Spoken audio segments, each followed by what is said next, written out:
Buenos días, muchas gracias, presidente. Arturo Pavón, de Chapucero y Efecto Colateral. Quisiera preguntarle por la exposición que hizo el secretario de Salud acerca de las bebidas azucaradas. ¿Qué opina el Gabinete de Salud acerca de la obtención del sello hecho en México? Vaya, yo sé que esto es debatible por cuestiones económicas, pero también en cuestión de salud. ¿Podrían obtenerlo? ¿Lo obtienen? ¿Qué opinan ellos? Hay un reglamento que establece una serie de requisitos para obtener el sello hecho en México.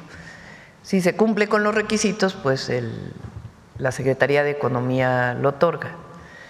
Y bueno, están revisando si en este caso puede llevar el sello. Pero son requisitos que se definen. Depende qué tanto se produjo aquí en el país. Sí, muchas gracias. Bueno, me quedo sentado por el tiro de las cámaras. Bueno, se le atribuye al Marqués de Sade en uno de sus escritos este texto que dice: la ley solo existe para los pobres. Los ricos y poderosos obedecen cuando quieren y lo hacen sin recibir castigo, porque no hay juez en el mundo que no pueda comprarse con dinero. Pues parece que México, con la Cuarta Transformación y el Plan C, está rompiendo con esta tradición que honraban los anteriores ministros salientes de la Suprema Corte de Justicia. ¿Cuál es su perspectiva ahora, ya que llega pues un representante de los pueblos originarios y se quedan ministras y ministros que de veras creen en la justicia? Es un cambio de era en el Poder Judicial.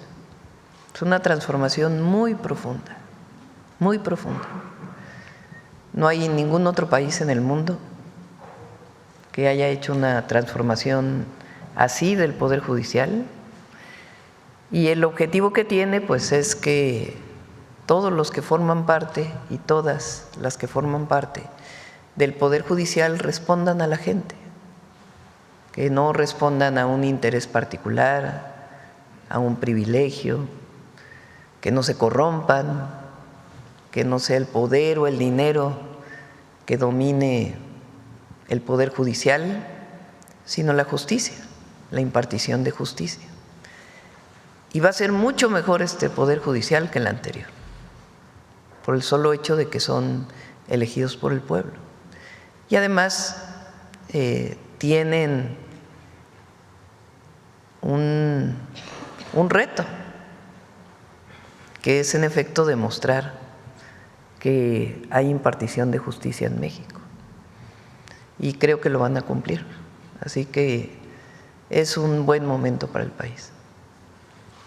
Mucha gente piensa que las lluvias son un mal augurio, pero desde ayer que empezó a llover muy temprano, con su informe… ¿Por qué mal augurio? Al contrario. Pues bueno, el agua es vida. Los pueblos originarios pensaban que, al contrario, pues significaban abundancia. México está ya, digamos, en un camino recto hacia la abundancia en cualquier sentido, social, económico, producción. No creo que abundancia sea la palabra. Yo creo que la palabra que define a la transformación es justicia y bienestar. Porque no es un asunto de tener más, de acumular más, sino que todos vivan bien, que todas y todos vivan bien, con bienestar, y que haya democracia, libertades y soberanía en México. Entonces, por eso decimos que hay rumbo, el país tiene rumbo. Es un rumbo claro, definido por el pueblo. Nadie más definió este rumbo. Es una decisión colectiva del pueblo de México de hacia dónde queremos ir. Y a nosotros como gobierno nos corresponde cumplirle al pueblo.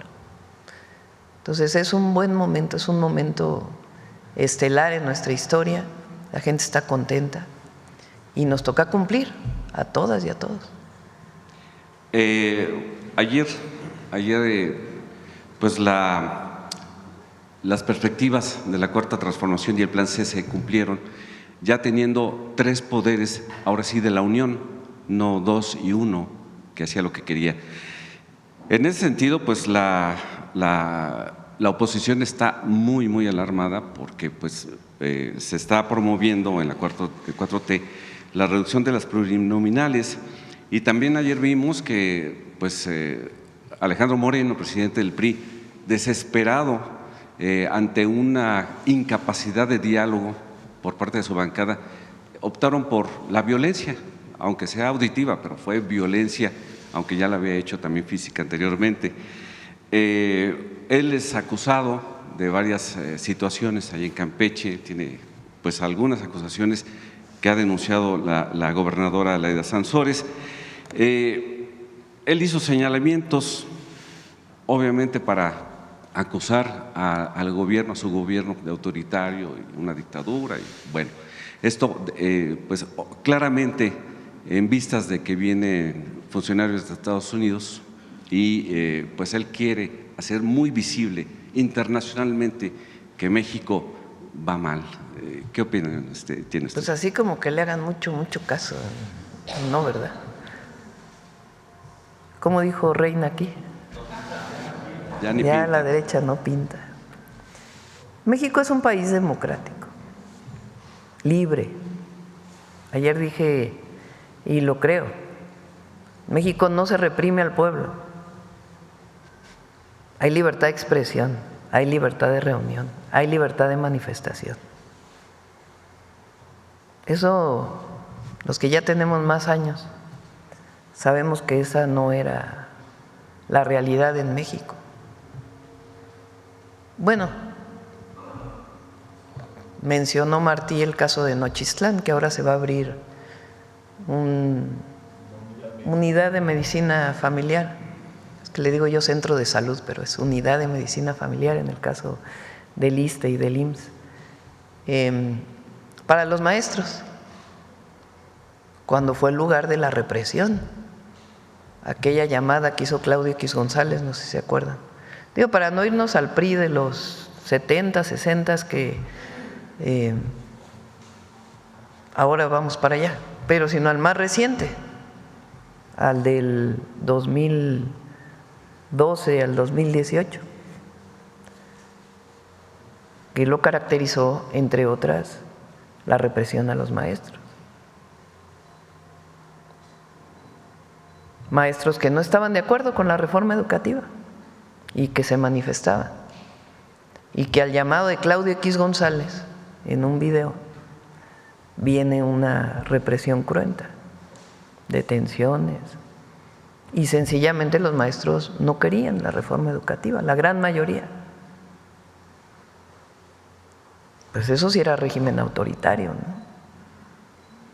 El autoritarismo tiene que ver con no permitir que se expresen otras opiniones, el que no haya libertades, la censura. En México no hay censura. Bueno, pueden decir los medios, todos, lo que deseen, todos. Aquí nadie habla por teléfono desde la presidencia, un medio, decirle, oye, quita eso por favor, que daña la imagen de la presidenta. No. Hay libertad, libertad total. Por eso, cuando la derecha habla de que la derecha es libertad, pues no tiene nada que ver con eso. Quienes han defendido la libertad, pues son las grandes transformaciones democráticas. La libertad, la democracia, la soberanía que radica en el pueblo, de acuerdo con el 39 constitucional. Entonces, por eso la oposición, la derecha, el conservadurismo en México tiene muy poco asidero. ¿Cómo pueden hablar de un régimen antidemocrático cuando hay libertades? ¿Cómo pueden decir que hay problemas con la seguridad cuando estamos disminuyendo los índices de inseguridad? No tienen argumentos. Entonces, al no tener argumentos, pues se desesperan mucho, tienen mucho odio, enojo. Pues oigo que hagan yoga, que se tranquilicen, que se relajen. Y que si tienen un proyecto, lo presenten. Porque su proyecto de nación es regresar al pasado. al pasado del neoliberalismo, al pasado de la represión, al pasado de la censura. Decía del gobierno del 2013 al 2018, pero si hablamos de los gobiernos priistas del siglo XX, particularmente después de los 50, pues se caracterizan por un enorme autoritarismo y represión. Y construyeron también un sistema social, porque hay que reconocerlo, pero con un enorme autoritarismo. Recientemente recibí al Comité Eureka, que es este comité que creó doña Rosario Ibarra de Piedra, de jóvenes desaparecidos por el Estado,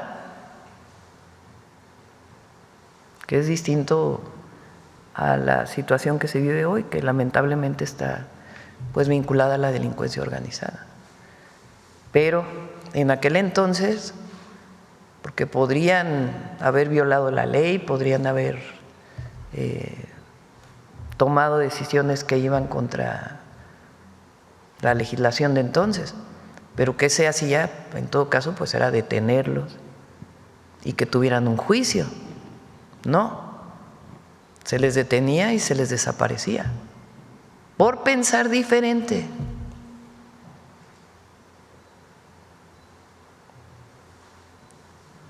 Puede uno estar de acuerdo o no con los métodos de lucha que ellos escogieron, pero en todo caso, lo que tenía que haber estado o haber hecho el Estado mexicano era detenerlos y procesarlos en un juicio, no la desaparición. Ese era el régimen de entonces. Entonces, es otro momento y es importante que los jóvenes conozcan de aquella época y de todo el periodo neoliberal, porque se vive una situación distinta. Gracias. Salud, a ver, ¿quién más? A ver, vamos a ver. A ver, hasta allá atrás que no has preguntado. Atrás, hasta atrás. Es que no sé cómo te llamas, disculpa. El compañero que está en la tercera fila, que tiene lentes.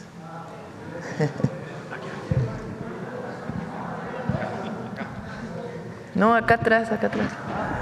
Después acá, vamos. Ah, sí es cierto. Hola. ¿Quién quedó pendiente, Belmont? Sósimo. ¿Quién más? A ver, adelante. Presidenta, yo soy Ricardo Medina de NBC News en Los Ángeles.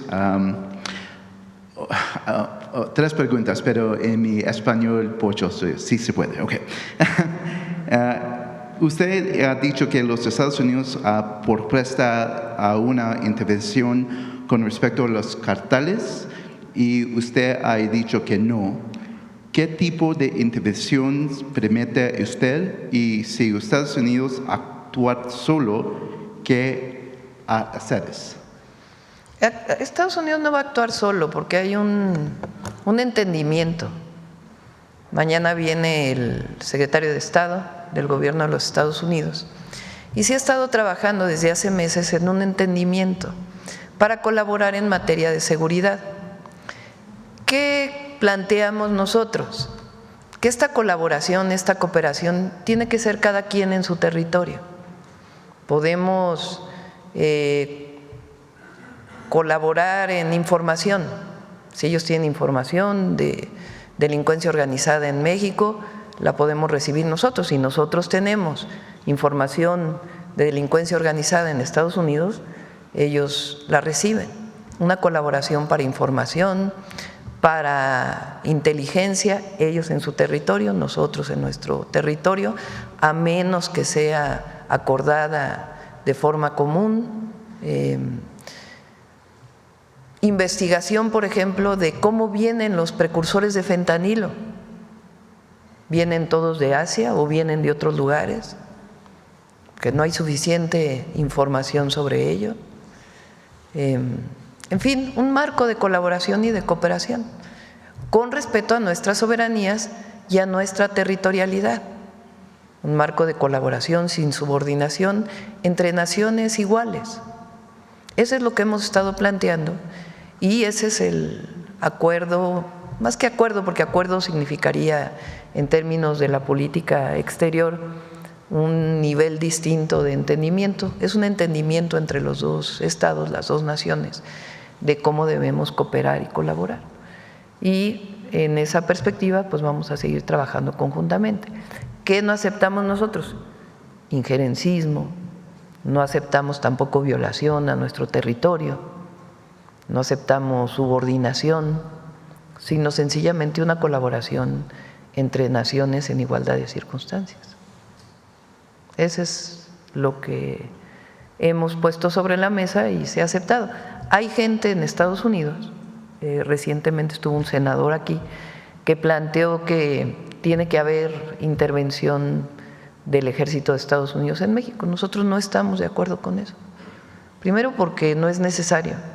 Y segundo, porque sería una intervención de violación a nuestra soberanía. Y tercero, porque es mucho más complejo el crimen organizado, la delincuencia organizada. Y tiene que haber un trabajo permanente de coordinación y colaboración. En materia, por ejemplo, de lavado de dinero, también la idea es que se plantee colaboración en información y que se actúe cada uno del lado de su territorio. Ese es el marco. ¿Y sus centros de repatriación a lo largo de la frontera están vacíos porque los Estados Unidos están enviando migrantes a los estados del sur? ¿Hay pedido que esta cambie? Hay dos formas en que Estados Unidos está deportando a nuestros connacionales y a algunos extranjeros. Una es por tierra, y ahí es donde los recibimos en los centros de atención, que cada vez es menor la deportación por tierra. Y la otra es por vuelos internacionales que ellos, con aviación civil, que ellos traen mexicanos y mexicanas y algunos de otras nacionalidades al Aeropuerto Internacional Felipe Ángeles, a Tapachula y a Villahermosa principalmente. Y ahí también tenemos centros de atención en donde se les ofrece el programa México te abraza, que son distintas acciones para apoyar a los mexicanos y mexicanas que llegan a su patria. Y finalmente, muchos migrantes que regresan a México dicen que el país está viviendo un sueño mexicano con nuevas oportunidades de negocio. Mucha gente en los Estados Unidos también viviendo a México. ¿Cómo mitigar la migración de los Estados Unidos y los impactos negativos que resultan como la gentrificación aquí en la Ciudad de México?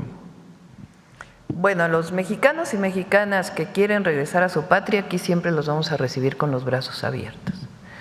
Y sí, es un momento distinto al que se vivió en la época del neoliberalismo, donde regresaron, en un año llegaron a regresar más de 1 millón de mexicanos y mexicanas deportados y no se les ofrecía nada.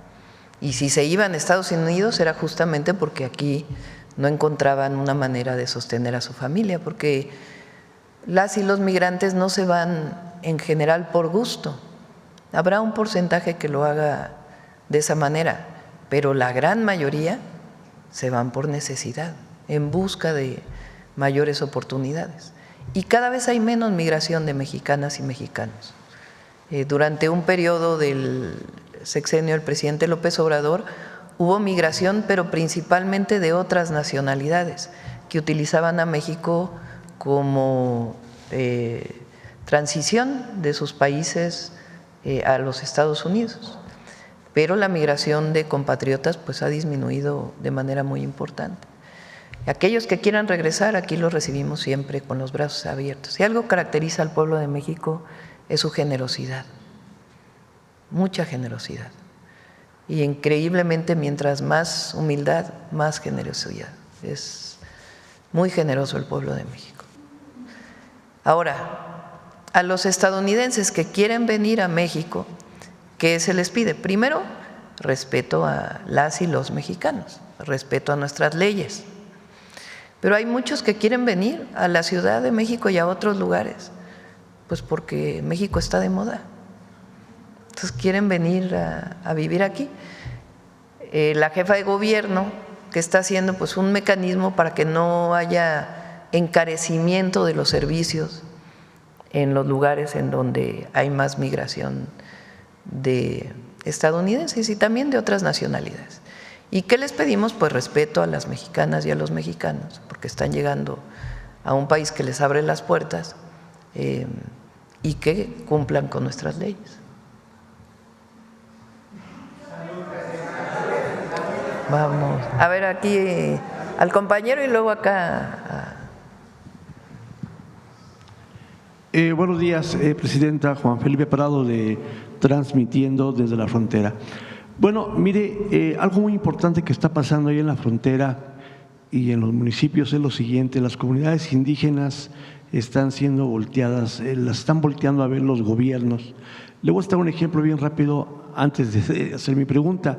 En el caso de la presidenta municipal de Playa del Rosarito, la maestra Rocío Adame Muñoz, y el regidor que preside la comunidad indígena, Gustavo Fidel Ortiz, están trabajando de una manera muy directa con las comunidades indígenas, con lo que es sectores que antes no habían sido volteados a ver. Mi pregunta en este sentido, presidente, sería: ¿qué mensaje le da a aquellas comunidades que en verdad, lo digo porque me consta, están creyendo en el modelo de gobierno de la Cuarta Transformación? ¿Algún mensaje a esas comunidades tan importantes, dignamente mexicanas?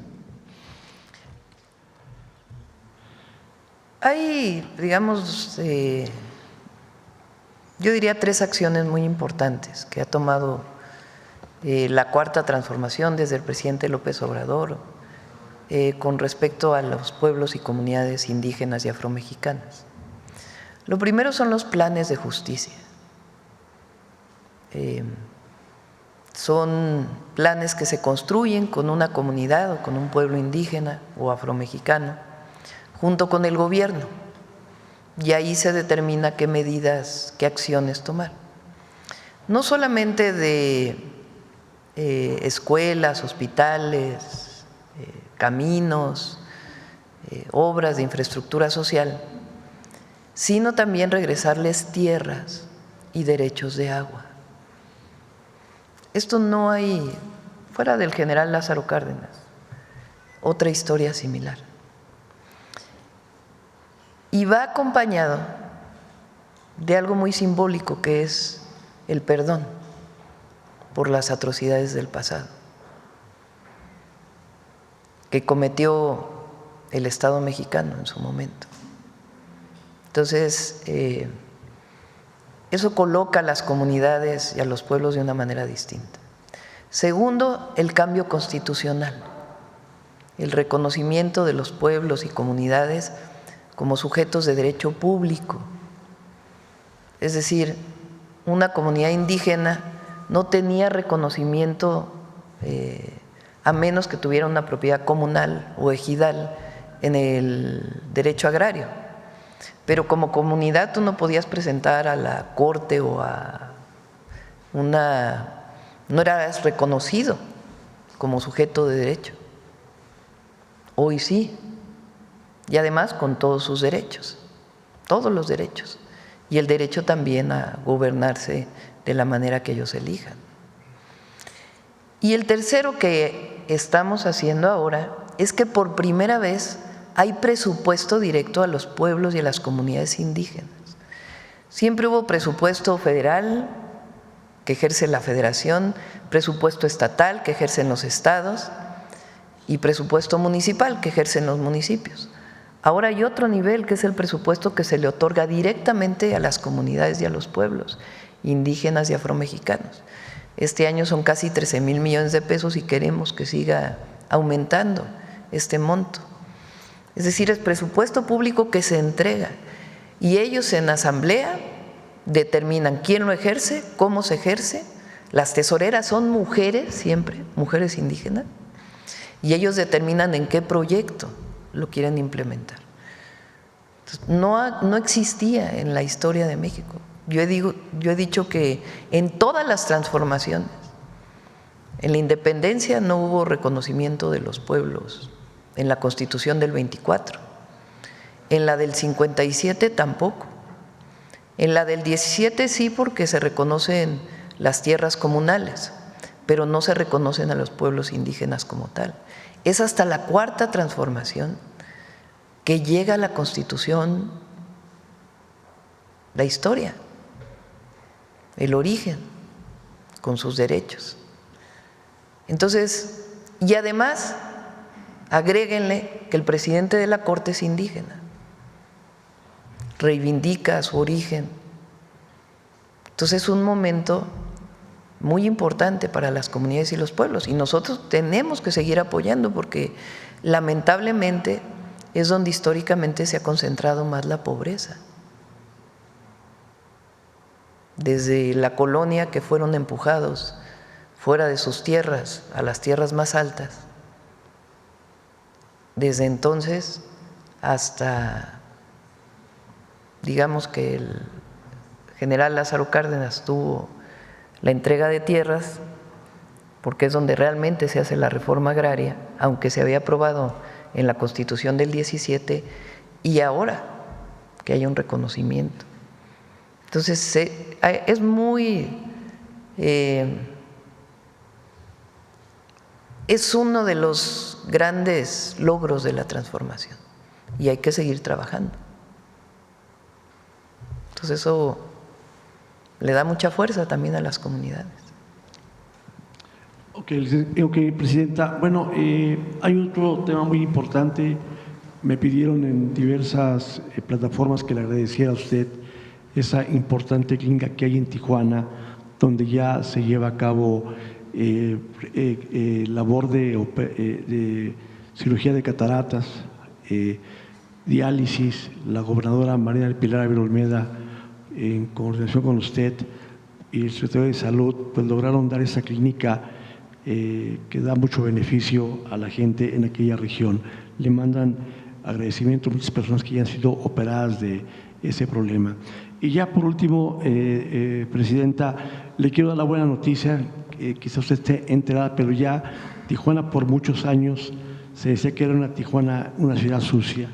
Hoy en día el alcalde Ismael Burgueño Ruiz, con sus 9 delegados, tiene la ciudad completamente limpia.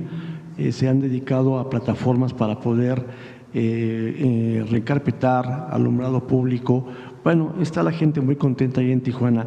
Mi pregunta sería, Presidenta, ¿qué mensaje le daría usted a la comunidad allá de Tijuana para que pues conserven bien la ciudad, para que no tiremos basura, para que seamos un ejemplo inclusive a seguir? Porque créanmelo que los propios extranjeros que vienen de San Diego están muy a gusto de que van por la Revolución, Boulevard Salinas, van al Museo del Trompo, en fin, y se ven las calles limpias, las bardas pintadas, y se está también logrando concentrar a las personas con problemas de indigencia en algunas áreas para que sean rehabilitados y posteriormente se les dé una labor de desarrollo social.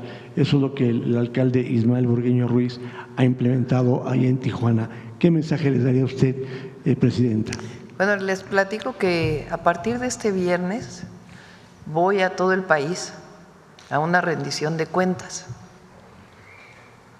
Vamos a visitar todas las entidades de la República en 3 semanas y media, a hacer un informe particular de la entidad. Ahí le vamos a informar a la gente, vamos con los gobernadores, todos los gobernadores y gobernadoras. Vamos a ir 3 estados en un día para cumplirlo. Entonces vamos a informar de los programas de bienestar en cada estado, de las obras públicas que estamos haciendo en cada estado, de qué otras cosas vienen para el estado, en un esfuerzo de rendición de cuentas. Entonces vamos a ir pronto allá a Tijuana. Y en diciembre Estamos haciendo todo lo posible, los ingenieros militares, para abrir el viaducto que ha tenido sus problemas, porque como pasa justo por la aduana es la de Otay, ¿no? Entonces se puede trabajar 3 horas al día, nada más, para no afectar el cruce. Pero todo indica que sí vamos a acabar en diciembre, que también es una obra que ya desde hace rato necesita Tijuana. Ok. Presidenta, ya por último, para dejar el micrófono, ¿cómo se siente usted que es la primer mujer presidenta de México que va a dar el grito aquí? ¿Cómo se siente usted? ¿Qué piensa? ¿Qué pasa por su mente de que Pues va a ser? ya van a ver cómo lo vamos a dar. Muy bien. Mucho orgullo. Bueno, vamos. El compañero, porque está desde el viernes acá atrás. Buenos días, Presidenta. Buenos días a todas y todos, servidores públicos. Buenos días, Sósimo Camacho, de Luces del Siglo y el noticiero Luces Mañaneras. Presidenta, con motivo de la entrega de su informe el día de ayer, usted emitió un mensaje a la población, podríamos decir que una revisión sucinta de cómo se encuentra la República, del Estado de la República, y cuando se refirió al tema económico, pues usted habló de los polos de bienestar y de las oportunidades que hay para la inversión en México. Sin embargo, también usted señaló que México requería de empresarios todavía más activos y visionarios. Hemos estado viendo que se han roto récords en inversión extranjera directa. Sin embargo, en el primer trimestre de este año hubo una contracción pequeña que después se recuperó de inversión privada nacional. Y después de escuchar esta parte de su mensaje el día de ayer, me gustaría preguntarle qué expectativa tiene de si el empresariado mexicano está acompañando estos polos de bienestar y si en efecto se cumplirán las metas con inversión privada mexicana. Pues ese es el objetivo, por eso la convocatoria, el llamado que hice. Hay muchos empresarios mexicanos que están invirtiendo y el llamado es a que inviertan más. Los bancos tienen muchos recursos en México, la banca. A veces solamente esperan que haya, como ha habido históricamente, pues concesiones de obra pública, obras públicas, esquemas de financiamiento privado para infraestructura, que ahora pues está mucho más acotado, porque hay recursos para hacer la obra pública de manera directa, aunque también hay muchos esquemas de inversión mixta. Y están todavía las concesiones que quedaban de antes, donde también se está invirtiendo. Pero hay mucho espacio para la inversión en la manufactura en México, la industria textil, ahora con los aranceles que pusimos a productos con los países, aranceles a países con los que no tenemos tratado de libre comercio, subimos los aranceles para fortalecer la industria textil mexicana. Pues un llamado para que se invierta y que se hagan las cadenas de valor. Las farmacéuticas, para que se produzcan más medicamentos en México. La medida que tomamos de que ya no haya importación temporal de zapatos terminados, pues eso significa mayor inversión en el calzado, es decir, en la manufactura, en la producción. Entonces ahí es donde hay muchas posibilidades. Ahora, por ejemplo, yo espero que la próxima semana podamos ya anunciar un proyecto muy bonito ahí junto al hospital de Tula, en Hidalgo. Se está trabajando ahora con las comunidades porque la idea es que cerca de donde está la zona urbana haya un parque muy grande, un área pública grande. Pero la idea es hacer ahí un centro de reciclamiento, le llamamos de economía circular. Que la basura no sea basura, que se convierta en un insumo para la economía. Y ahí se está invitando a inversión de muchos privados. Entonces, por eso es el llamado a que se invierta más en México. ¿Observa usted alguna falta de entusiasmo en algún sector del empresariado mexicano, falta de confianza, como luego es lo que ellos dicen? Pues no quisiera yo catalogarlo, yo lo dejo nada más en el llamado a que se siga, a que inviertan en México. Sí, en otro tema, Presidenta, quería preguntarle sobre el asunto del gusano barrenador y particularmente en el hecho de que su carne, esta empresa de origen mexicano pero transnacional, intentó ingresar al país 5.300 cabezas de ganado provenientes de Nicaragua, que es donde está el epicentro precisamente de esta epidemia, donde hay incluso hasta casos en personas. Sin embargo, finalmente no lo pudo introducir al estado de Durango por la oposición de los ganaderos de esa entidad, y el compromiso fue que no ingresarían carne o ganado desde Centroamérica a algunos de los estados exportadores. Sin embargo, quería preguntarle si ingresó esas cabezas de ganado a otros estados que no fueran importadores y qué hacerse precisamente para abatir esta situación que ha generado tal problema con Estados Unidos que por un solo caso en Veracruz volvieron a cerrar la frontera. Hay importación de ganado de Centroamérica a México. A veces es difícil controlar el paso del ganado que viene de Centroamérica hacia nuestro país. Ahora se incrementaron los filtros en todas las carreteras por parte de Senacica para que se esté revisando todo el ganado. Ha avanzado mucho, y también visitas que se hacen a los lugares de producción de ganado para que si encuentran algún ejemplar con esta característica, pues pueda ser tratado previamente. Se vio un esquema en donde la importación se diera a través de puertos para que fuera más controlada. Ya la suspendimos en los puertos del norte. Se está viendo la posibilidad de que llegaran a Puerto Chiapas, por ejemplo, para que fuera directo y ahí tuviera más control y hubiera las revisiones necesarias. Esa es una de las opciones. Entonces ya suspendimos la autorización que se les había dado para llegar a Mazatlán, estaban llegando a Mazatlán. Entonces ya eso se suspendió, tienen que ir necesariamente al sur, porque justamente cualquier situación que pudiera presentarse pues llegaría a infectar al ganado del norte, que es lo que no se quiere, y que hasta ahora pues no ha habido ningún problema. Entonces se limitó nada más al puerto del sur, está en esa circunstancia.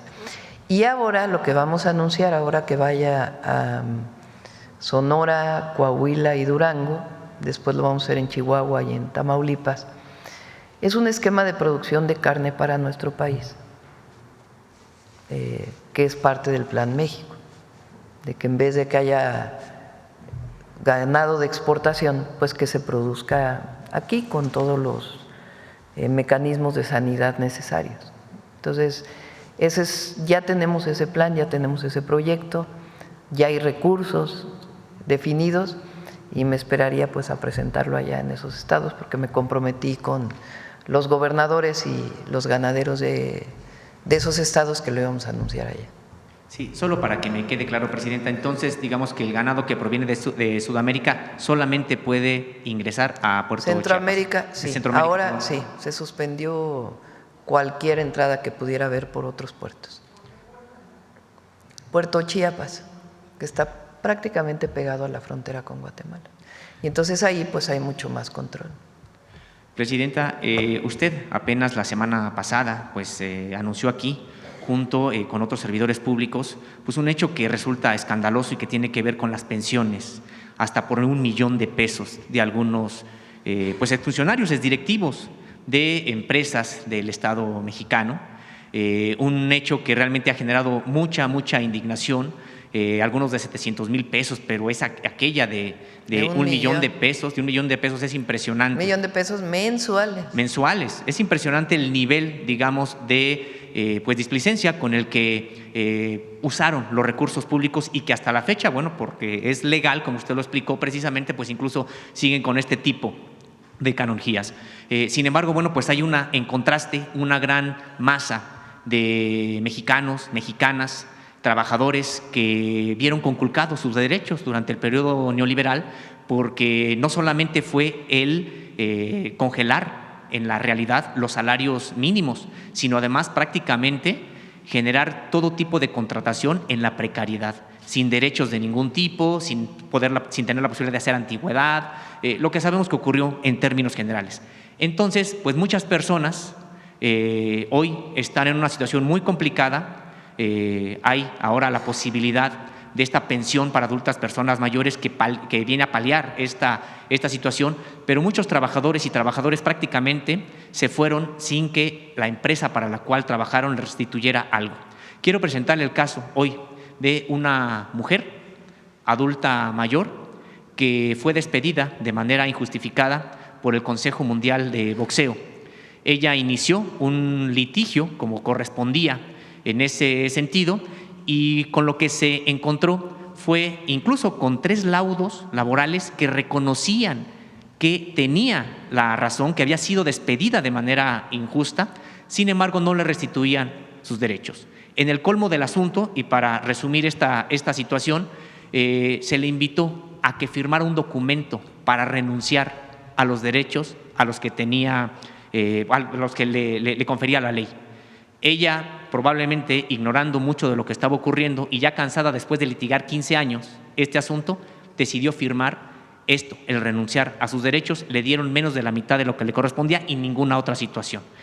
Hoy que señalamos o se dice que ya no existe más el neoliberalismo, que es tiempo de mujeres, que es tiempo de reivindicación de las personas trabajadoras, pues hoy una mujer adulta mayor no recibe incluso la atención de la Procuraduría de Defensa de los Derechos de los Trabajadores, porque ella fue asesorada posteriormente y se le dijo: tú, cualquier tipo de documento que hayas firmado y que implica la renuncia de derechos es ilegal.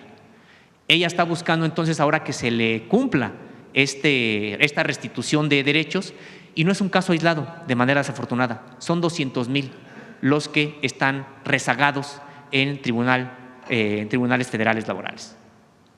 Bueno, pásanos el caso y lo vemos con Marat, y le pido a Zoé ahí que nos ayude para… ¿Alguna reforma que su gobierno esté impulsando en materia de revisión de los propios tribunales laborales? Bueno, formalmente se pasó de las juntas a los tribunales de conciliación. Eso ha acelerado las resoluciones de manera impresionante. En las juntas de conciliación y arbitraje pues podía pasar años y no se resolvían los casos, y además requerías de un abogado necesariamente para poder presentar tu caso. Ahora incluso lo puedes presentar de manera individual y se busca a través del Tribunal de Conciliación pues que se llegue a un arreglo previo a la posible demanda. Eso ha acelerado mucho los casos. Vamos a pedirle a Marat que venga aquí a la mañanera y que haga un balance de cómo han avanzado estos tribunales y qué más requeriría. Finalmente, Presidenta, hay un nuevo cambio también en el Poder Judicial que usted ha estado comentando, y en el que hay hasta un integrante de los pueblos indígenas como presidente hoy de la Suprema Corte de Justicia de la Nación. Hay, sin embargo, un gran rezago en otra ala de la propia justicia que tiene que ver con el campo mexicano, es el de los tribunales agrarios. Yo aquí en algún momento le planteé esta situación de 20 que no han sido… que están funcionando sin titular, pero ahora nos encontramos que hay 6 que no tienen titular alguno. De esos 6 se intentó suplir estos graves rezagos con el envío de magistrados supernumerarios. Hay el caso de una magistrada supernumeraria que se amparó para no ir precisamente al Tribunal de Oaxaca, de Tuxtepec, Oaxaca, donde hay un rezago monumental para comunidades chinantecas, nahuas, zapotecas, y que se amparó, y es la misma que se amparó incluso para poder ganar más que el presidente de la República en su momento cuando aquella ley de austeridad republicana. Entonces, preguntarle, Presidenta, ¿cuándo vendrá una revisión a los tribunales agrarios que, pues hacen todavía mucha falta por el rezago en materia de justicia agraria en el país? Agrarios, administrativo, falta, pues sobre todo agilizar la justicia, que es una parte muy importante. Entonces, sí, ya abriremos, primero presentar pues las propuestas para que puedan ser ocupados estos espacios, 20. Y después, pues también entrar a la parte procedimental, que tiene mucho que ver con el rezago. Hay casos de 50, 60 años que no se resuelven. Muchas gracias. Sí. Bueno, a ver, ¿quién más?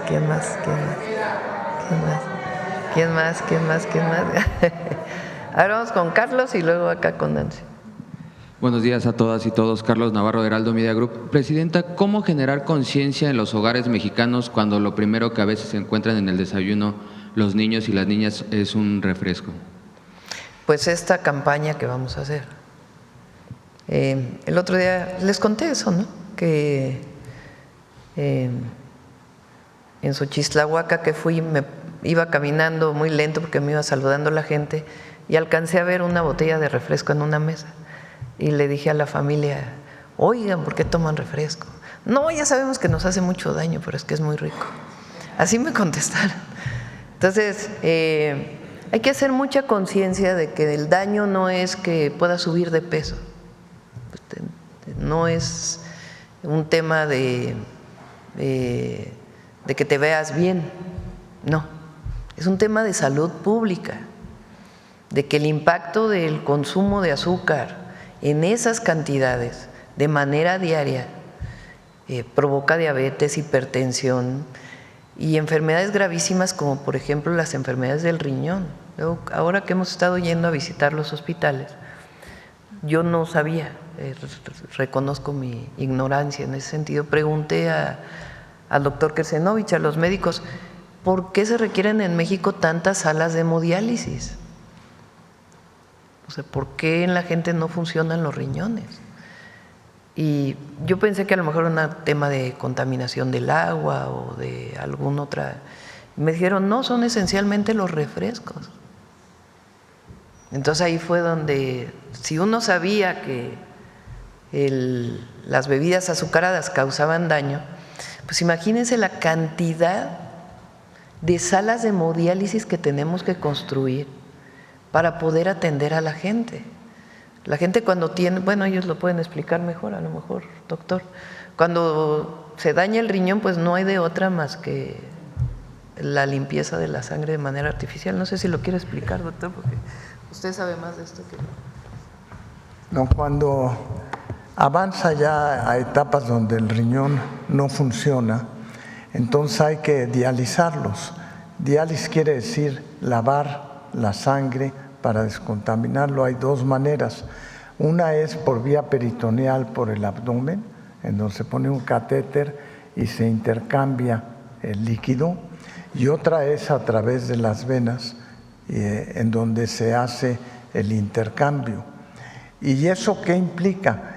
Implica una calidad de vida muy alterada, porque una gente que requiere hemodiálisis tiene que hacerla a veces 2 o 3 veces por semana y tiene que invertir 4 o 6 horas para poder hacer su lavado de sangre. Y la diálisis peritoneal, a veces en la noche, estarlo haciendo.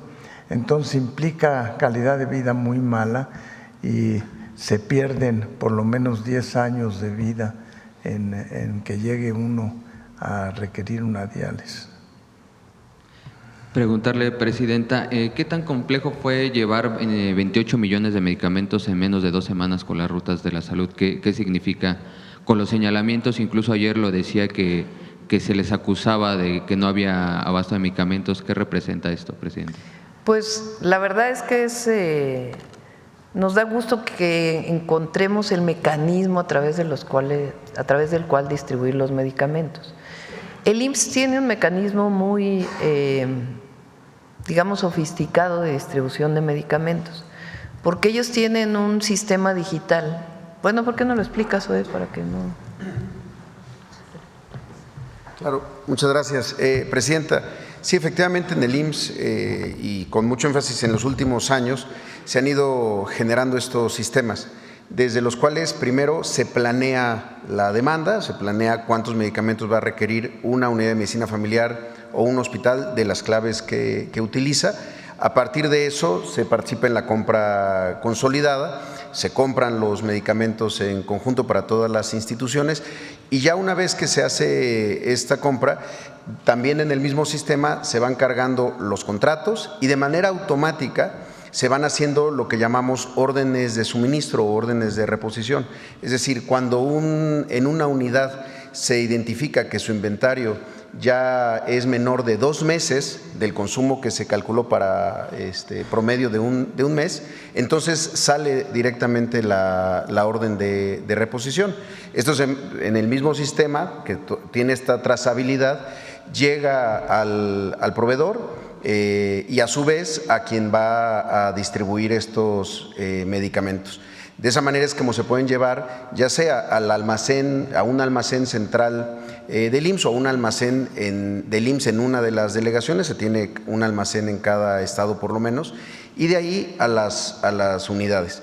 También una cosa importante es que se tiene la receta electrónica, que no significa que no sea en papel, significa que la receta que emite en el consultorio la médica o el médico se hace desde una computadora. Por eso nosotros podemos revisar las recetas surtidas completas, recetas surtidas incompletas o cuando hay algún rechazo, y entonces se hacen intercambios entre hospitales, entre unidades o incluso a veces hasta entre estados.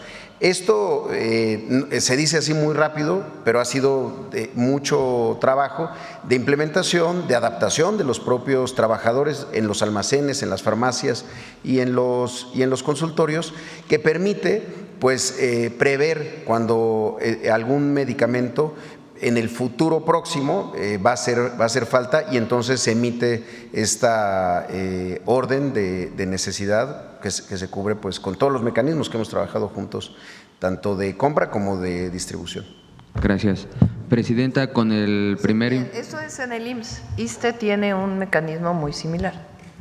Ahora lo que hicimos con el IMSS Bienestar, en lo que llegamos a procedimientos que estén todos digitalizados, todos automáticos, lo que decidimos es hacer un kit de medicamentos por centro de salud y un kit de medicamentos por hospital. ¿Quién define qué medicamentos tienen que tener? Secretaría de Salud. ¿A partir de qué? De protocolos de atención médica. Entonces se definió, para tal enfermedad, para presión alta, pues hay todos estos medicamentos a partir de tales padecimientos. ¿Quién lo define? ¿El doctor Kersenovich solo? No, es un equipo de médicos que se juntaron y definieron qué medicamentos para qué enfermedades. Porque había hospitales, fíjense, había hospitales que estaban pidiendo 3,000 claves, cuando el hospital de nutrición pide 800. Entonces se revisa, bueno, si se requieren las 3,000 claves o no. Entonces para eso son los protocolos de atención médica.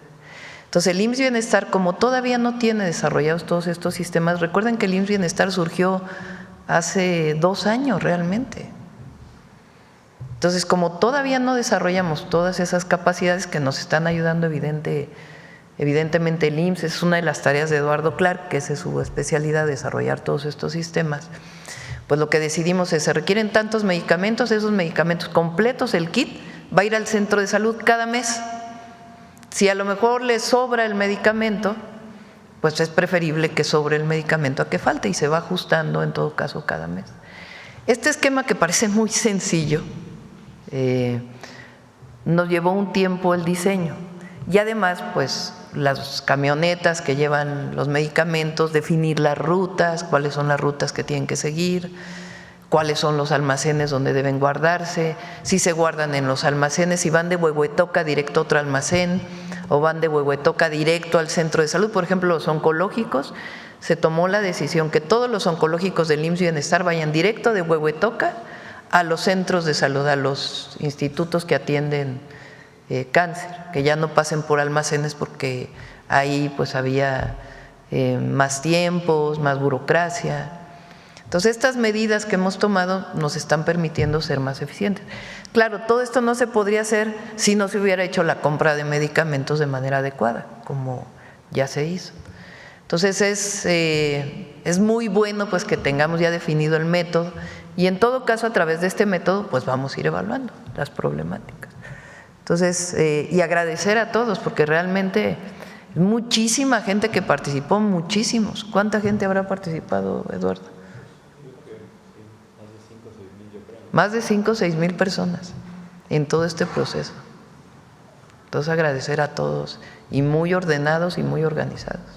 Gracias, Presidenta. Preguntarle, con el primer informe de gobierno de su administración, ¿los cimientos del segundo piso de la cuarta transformación ya están puestos o en qué etapa de este proyecto estamos?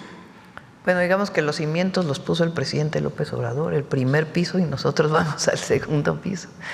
Yo creo que es muy bueno que tengamos definido lo que queremos hacer. Por supuesto que pueden salir temas o compromisos adicionales durante todo este tiempo, pero tenemos muy claro cuáles son los proyectos, los programas que estamos haciendo, y eso nos ayuda mucho. Entonces, ahora, por ejemplo, pues dimos el informe, pero vamos a entregar el 8 de septiembre el presupuesto del 2026, el cierre del 2025, la estimación de cierre y todo lo que tiene que ver con los ingresos y egresos del gobierno federal, para que sea aprobado en la ley de ingresos en las dos cámaras y la de egresos en la Cámara de Diputados, y algunas otras leyes que van en el paquete económico. Pues todo eso lo estamos trabajando ahora, pero también estamos trabajando toda la programación del 2026. En enero, ¿cuántos recursos tiene que haber? Pues esa es la labor de un gobernante que está comprometido con la gente. Presidenta, ¿qué pueden esperar los mexicanos de la reunión con el secretario de Estado de Estados Unidos, Marco Rubio, quien estará llegando hoy al mediodía? Y también preguntarle cuál va a ser el itinerario que van a tener las autoridades mexicanas con el secretario de Estado. Bueno, él llega hoy en la tarde, tiene algunas reuniones él, su propia agenda, y después mañana lo recibo a las 10 de la mañana y vamos a tener una reunión, no sé, de 1 o 2 horas. Después van a tener una conferencia de prensa conjunta, el canciller y el secretario del Departamento de Estado, Marco Rubio, y de ahí pues él ya se traslada a otros lados. No va a ser en Relaciones Exteriores. ¿Hoy él tendrá una reunión con el canciller o nada más lo reciben y tiene su agenda? Lo recibe el canciller, llega al Aeropuerto Internacional Felipe Ángeles, lo recibe el canciller, y pues de ahí su propia agenda, y mañana lo vamos a recibir aquí. Y miren, se ha establecido una buena relación con todas las dificultades y todos los que no quisieran que hubiera una buena relación entre México y Estados Unidos.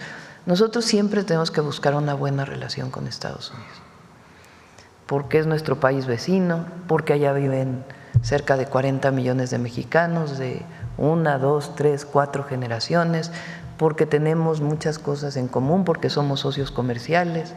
Entonces tenemos que buscar siempre una buena relación.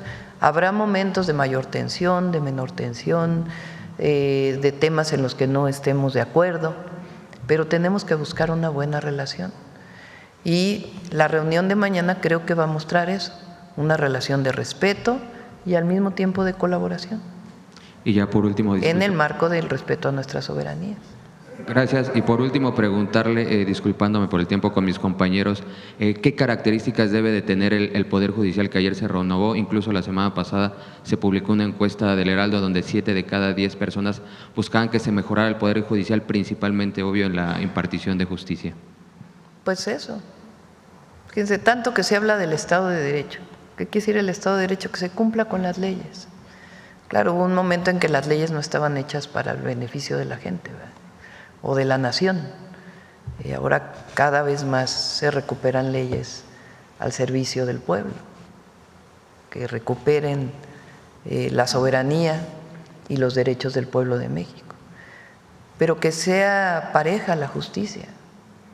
Tenemos una justicia hasta ahora que si tienes más dinero tienes más acceso a la justicia, porque puedes tener mejores abogados, porque puedes comprar un abogado, a un juez. Lo que queremos es que se erradique la corrupción por completo en el Poder Judicial y que se imparta justicia para todos por igual. Eso es un verdadero Estado de Derecho. Y además, pues es muy simbólico cómo abrieron las puertas ayer, porque era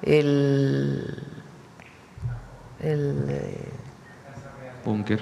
Pues era un lugar cerrado para la gente, un búnker donde parecía que solo podían entrar los que tenían un carro grande, el que recibía una invitación, Entonces es muy simbólico que hayan abierto las puertas. Es decir, la justicia abre las puertas al pueblo de México. Muy simbólico el momento de abrir las puertas. Y lo que ha decidido, por ejemplo, el presidente de la Corte, que dice, voy a estar yendo a los estados a ver cómo funcionan los tribunales en cada lugar, hablando con los jueces. Pues eso cambia por completo la imagen de la Corte, con una Corte cercana. Entonces, claro que hay mucho trabajo, pues tienen un montón de rezago ahí, que además se encargaron de dejar todavía más rezago.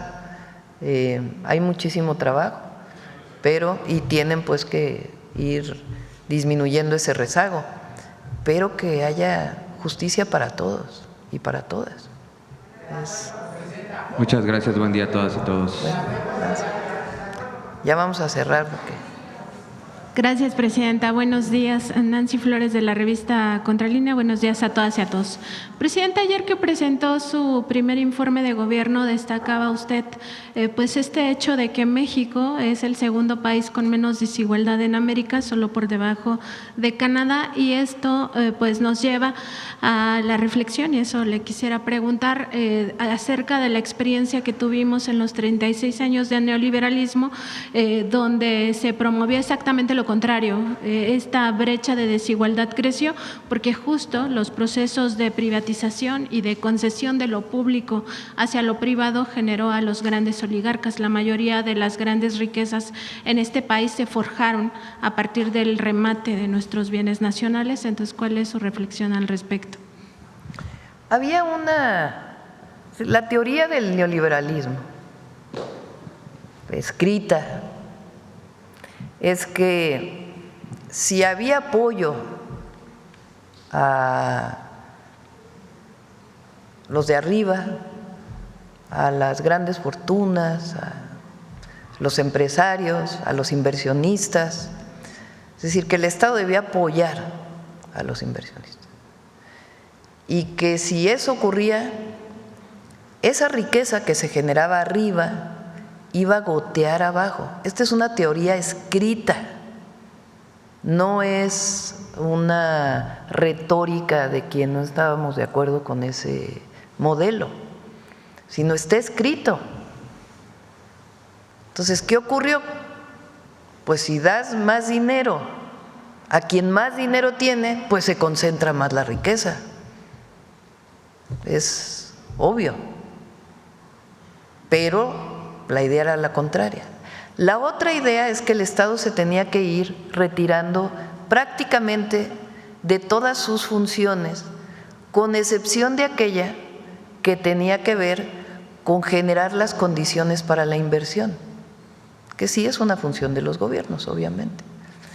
Pero esa perspectiva lo que planteaba es el mercado va a repartir de la mejor manera los recursos y eso va a disminuir la pobreza. Bueno, lo que ocurrió fue todo lo contrario. Se concentró la riqueza, aumentaron las desigualdades, disminuyeron muchísimos de los derechos sociales, educación, salud, acceso a la vivienda, y entonces aumentó la desigualdad y aumentó la pobreza. Es parte de la idea del modelo neoliberal. Pero además en México hubo mucha corrupción, en otros países también, pero en México mucha corrupción asociada al modelo. La entrega de empresas, el Fobaproa, el propio Fobaproa, una deuda privada convertida en una deuda pública que los mexicanos vamos a pagar hasta quién sabe cuándo. Y quienes eran los deudores pequeños nunca recibieron ningún apoyo, sufrieron. ¿Qué pasó con eso? Pues se concentró más la riqueza y el recurso público se destinó a los de arriba. Eso es lo que mostró su fracaso. Llegó a un límite. ¿Cuál fue el límite? Justamente la grave desigualdad que se provocó en nuestro país.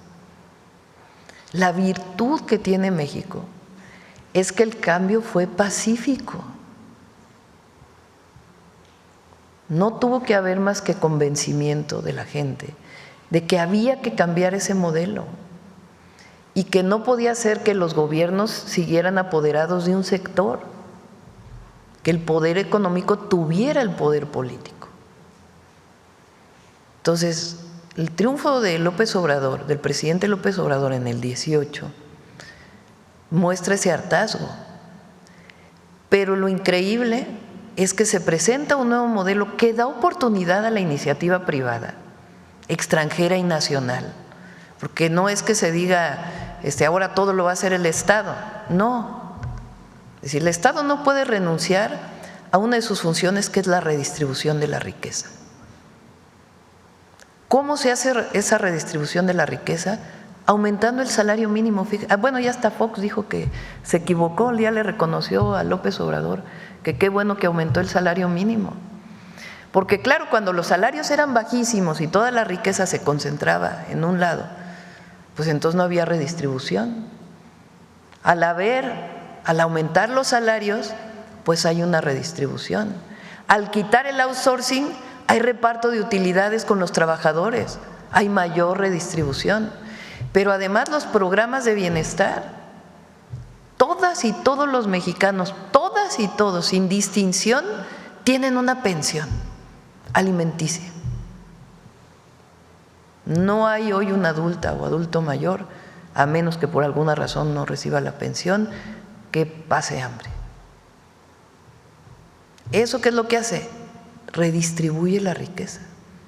Y al mismo tiempo se promueve el libre comercio, la relación con Estados Unidos para fortalecer la inversión en México, la inversión privada, y se recupera también otra capacidad del Estado mexicano, que es la de hacer obra pública, porque todo eran concesiones, y después cuando tronaban esas concesiones, el rescate con recursos públicos de esas concesiones. Entonces el modelo económico cambió, y al cambiar el modelo económico disminuye la pobreza y disminuye la desigualdad. México llegó a ser el país más desigual del mundo. Y ahora, pues es distinto, hay una redistribución. Y hay muchas ganancias, de bancos, de empresarios. Por eso es por el bien de todos, de todas y de todos, primero los pobres. Y es un modelo único, propio, no se copió de nadie. Viene de nuestra historia y de la concepción de qué debe representar el Estado mexicano. Entonces, es muy profunda la transformación, muy profunda. ¿Y qué es, digamos, lo que la gente siente? Además de que hay conciencia, hay resultados. Porque podría ser una teoría y que no diera resultados. 13.5 millones de mexicanas y mexicanos salieron de la pobreza, se redujo la desigualdad. Bueno, con esos dos números ya se puede ver que la transformación funciona, y por eso hay que avanzar con el modelo. Presidenta, y justo en este avance de la transformación se han revertido prácticamente todas, o casi todas más bien, las reformas de 2013, las mal llamadas reformas estructurales, pero hay una de la que no se ha discutido y que es justamente esta reforma financiera que impulsó Enrique Peña Nieto. Esto lo hizo para flexibilizar todo el tema de la banca. Él decía que esto iba a impulsar el crecimiento económico y también el crédito. En el caso de la banca de desarrollo, esta reforma, la flexibilización que se aplica a la banca de desarrollo es que no haya prácticamente fiscalización de parte en ese momento de la Secretaría de la Función Pública. Preguntarle si esto está siendo discutido, pues justamente para evitar temas de corrupción que se cometieron en el pasado en la banca de desarrollo. Sí estamos trabajando en una revisión integral del sistema financiero. No se trata de hacer digamos, el Banco de México y su autonomía están garantizadas, eso no, y la función del banco, eso no. Y lo tenemos que hacer por consenso, es decir, invitar a la banca privada a ver cómo nos volvemos más competitivos en el sistema financiero y que realmente la gente tenga acceso al crédito, porque hoy no se tiene acceso al crédito. Y a los créditos que se tienen acceso son muy caros. Por ejemplo, a través de muchas tiendas que se venden refrigeradores, estufas, etcétera, son créditos muy, muy altos que afectan mucho a la gente. Entonces, tiene que abrirse otros esquemas de crédito en nuestro país, pues que permitan que haya competitividad y que haya acceso al crédito de pequeñas, medianas empresas. Entonces, lo estamos revisando esquemas de digitalización. Miren, Brasil e India, por ejemplo, tienen esquemas de pagos digitales muy avanzados, muy, muy avanzados. En México, pues todavía no avanzamos lo suficiente en eso y queremos avanzar más para beneficio de la gente. Entonces, esos son temas que estamos discutiendo y en ese marco está el tema de las bancas de desarrollo y también su fiscalización. Presidenta, también con la visita del secretario de Estado, Marco Rubio, preguntarle si se pudiera revisar en el marco de cooperación para temas que tienen que ver con narcotráfico, si México pudiera enviar fiscales a Estados Unidos a interrogar al Mayo Zambada, esto para que dé información acerca de las autoridades que él dice que corrompió a lo largo de 5 décadas y conocer detalles por parte de México, de sus fiscales, si entre esas autoridades pues está gente cercana a Felipe Calderón y todo este círculo que operó el narcogobierno de esa época. No está en este momento, pero habría que preguntar en el marco de la colaboración si es posible. Y finalmente, Presidente, el fin de semana usted envió, o más bien dio a conocer este programa de reencarpetamiento de las carreteras federales con ciertas especificaciones y tecnologías para que estos baches pues no sean una constante, ¿no? Preguntarle si algo así se pudiera replicar en la Ciudad de México, porque ya el problema de los baches está siendo muy grave. La mayoría de las vías primarias, Periférico, Insurgentes, Viaducto, Tlalpan, casi todas División del Norte, en fin, casi no hay nada, más bien ninguna vía primaria que no tenga reporte de bache y algunos de ellos pues ya causando no solo problemas de tráfico, sino también pues ponchando las llantas del transporte público y del transporte privado. Entonces, preguntarle si sería deseable que se replicara en este sentido, particularmente porque esta tecnología de la que usted hablaba es justamente por el tipo de grosor, pues que no se vuelvan a hacer los baches con las lluvias de forma… Sé que la jefa de gobierno anunció hace poco un programa. En general hay que esperar a que pasen las lluvias para poder hacer… Claro que hay que tapar, hay que bachear para evitar accidentes, pero hay que esperar a que pasen las lluvias para que pueda tener pues mayor fijación, digamos, el asfalto. Pero podemos compartir esta máquina que presentó Jesús Esteva el sábado. Yo no la conocía, es muy interesante. Resulta que va rascando hasta abajo, o sea, hasta la base, porque la pavimentación requiere una base muy compactada y después viene pues ya todo el proceso del propio asfalto. Entonces esta máquina va rascando hasta la base y con el propio asfalto que va recuperando, es decir, sin que haya desperdicio, lo revuelve con cemento y va poniendo la base automático y de ahí ya se compacta y después viene pues el acabado final con el asfalto. Entonces sí se puede compartir con cualquier entidad y en particular con la jefa de gobierno, pero sé que Clara tiene muy claro el tema, que está ahora atendiéndolo y hay que ser un poquito pacientes para que en el momento ya que terminen las lluvias pues empiece bien el reencarpetado. Gracias, Presidenta. Sí. Bueno, ya son 9:36, ya cerramos.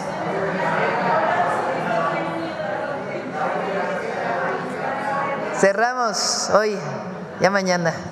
Muchas gracias. Pues no es cierto, no es cierto. Va muy bien el gabinete de seguridad, está haciendo muy buen trabajo, la verdad. Y la coordinación, hoy a las 12 nos reunimos con todos los gobernadores. Es la reunión del Sistema Nacional, ¿cómo se llama? Consejo Nacional de Seguridad. Vienen las 32 entidades de la República con sus titulares, los 31 gobernadores, gobernadoras y la jefa de gobierno. Se va a presentar los cambios en la ley de seguridad y los cambios en la ley de búsqueda y de población, el tema de la extorsión, y vamos a tomar algunos acuerdos. Y ahí vamos bien. Nosotros vamos a buscar siempre una buena relación con el gobierno de Estados Unidos, siempre. Y el entendimiento al que estamos llegando es bueno porque es en un marco de respeto. Entonces, vamos a quedarnos ahí. Gracias a todas y a todos. Buen día, buen día. ¿Tienes video? A ver la sorpresa del 15 de septiembre.